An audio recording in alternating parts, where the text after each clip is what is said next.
ये कहानी एक ऐसे राजा की है जिसके 3 बेटे थे और वो उन 3 बेटों में से एक काबिल बेटी की तलाश कर रहा है जिसे वो अपना उत्तराधिकारी बना सके। ऐसे में उन्होंने अपने 3 बेटों की परीक्षा ली। ऐसे में उनकी परीक्षा में कौन सा राजकुमार कामयाब हुआ और किसे उनका उत्तराधिकारी बनाया गया, ये सब जानने के लिए इस मजेदार कहानी को पूरा सुनिए। चलिए शुरू करते हैं। बहुत सालों की बात है, एक राज्य में हरिशंकर नाम के एक राजा का शासन था। उसके 3 बेटे थे। उसकी इच्छा थी कि उन तीनों बेटे में से जो भी काबिल बेटा होगा वो उसे राजगद्दी सौंप देंगे, लेकिन उन्हें ये मालूम नहीं था कि वो किसे अपना राजपाट सौंपे।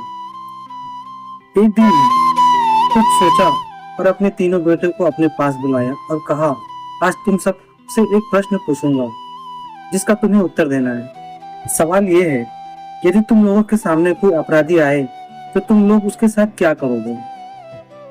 तभी राजा के बड़े बेटे ने बोला, मैं उस अपराधी को मौत की सजा सुना दूंगा। वहीं दूसरे बेटे ने कहा, उस अपराधी को काल कोठरी में बंद कर देना चाहिए। तभी तीसरा बेटा बोला, पिताजी, हमें उसे सजा देने से पहले ये पता लगाना चाहिए कि उसने सच में अपराध किया है या नहीं। ऐसे में राजा के तीसरे बेटे ने वहां मौजूद सभी लोगों को एक कहानी सुनाई। एक राजा था जिसके पास एक बहुत होशियार तोता था। एक दिन तोते ने राजा से कहा, मुझे अपने माँ बाप के पास जाना है, लेकिन राजा ने उसकी बातों को नहीं माना। फिर भी तोते ने हार नहीं मानी। वो राजा के पीछे पड़ गया और जिद करने लगा कि उसे माता पिता के पास जाने दे। आखिरकार महाराजा ने तोते की बातों को स्वीकार कर लिया और कहा, ठीक है, मिल आओ अपने माता पिता से, लेकिन जल्दी वापस आ जाना। राजा ने तोते को सिर्फ 5 दिन तक जाने की आदेश दिए और बोला, इन 5 दिनों में परिवार वालों से मिलकर वापस आ जाना। तोता खुशी खुशी 5 दिनों के लिए अपने घर चला गया। 5 दिनों बाद जब वो राजा के पास वापस लौट रहा था तो उसे ख्याल आया कि ना वो महाराज के लिए कोई भेंट लेकर जाए। उपहार की खोज में वो पर्वत की तरफ मुड़ गया। असल में वो राजा के लिए भेंट में अमृत फल लेकर जाना चाहता था। पर्वत पर पहुंचा तो रात हो गई। तोते ने वहां से अमृत फल ले लिया, लेकिन अंधेरा होने की वजह से वहीं रुक गया। रात में जब तोता सो रहा था तभी वहां पर एक सांप आया और राजा वाला अमृत फल खाने लगा। सांप ने फल को खाया, इस वजह से फल में जहर फैल गया था, लेकिन तोते को इस बात की बिल्कुल भी जानकारी नहीं थी। अगले दिन जब तोता उठा तो वो उसी फल को लेकर महल की ओर बढ़ गया। महल पहुंचते ही तोता राजा के पास पहुंचा और बोला, मैं आपके लिए अमृत फल लाया हूँ। यदि आप इस फल को खाएंगे तो हमेशा के लिए अमर हो जाएंगे। ये सुनकर राजा बहुत खुश हुआ। उन्होंने तुरंत अमृत फल को मांगा।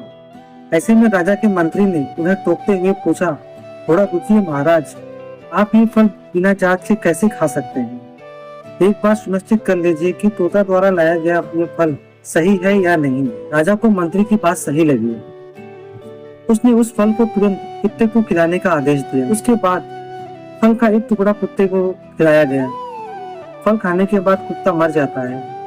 ये देखने के बाद राजा को बहुत गुस्सा आता है। राजा ने गुस्से में तो तोते के सिर को काट दिया और फल को फेंक दिया। सालों बीत गए। जहां फल फेंका गया था वहां एक पौधा निकल आया। राजा को लगने लगा कि उस जहरीले फल का पौधा है। राजा को लगने लगा कि ये जहरीले फल का पौधा है, इसलिए उस फल को ना खाने का आदेश दिया।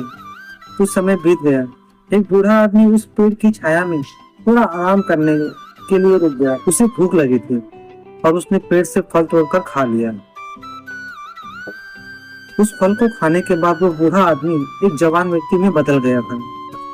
राजा ने जब ये देखा तो उसे हैरानी हुई। उसे समझ में आ गया कि वो फल जहरीला नहीं था। उनसे बहुत बड़ी गलती हो गई। उन्होंने बिना सोच विचार के बेचारे तोते को मार दिया। इस बात को राजा का बहुत पछतावा हो रहा था। इसकी वजह से वो मन ही मन में बहुत अफसोस जताने लगा।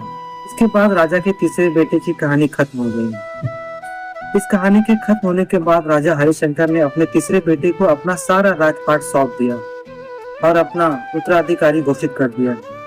इसके बाद राज्य में जश्न मनाया गया। राजा और तोते की इस कहानी से हमें ये सीख मिलती है कि हमें कभी भी बिना सोचे समझे किसी को सजा नहीं देनी चाहिए, क्योंकि कभी कभी गुस्से में लिया गया फैसला गलत भी हो सकता है। वैसे अपना ख्याल तो सभी रखते हैं, मगर आप उनका भी बहुत ख्याल रखिए जिसका इस दुनिया में कोई ख्याल नहीं रखता।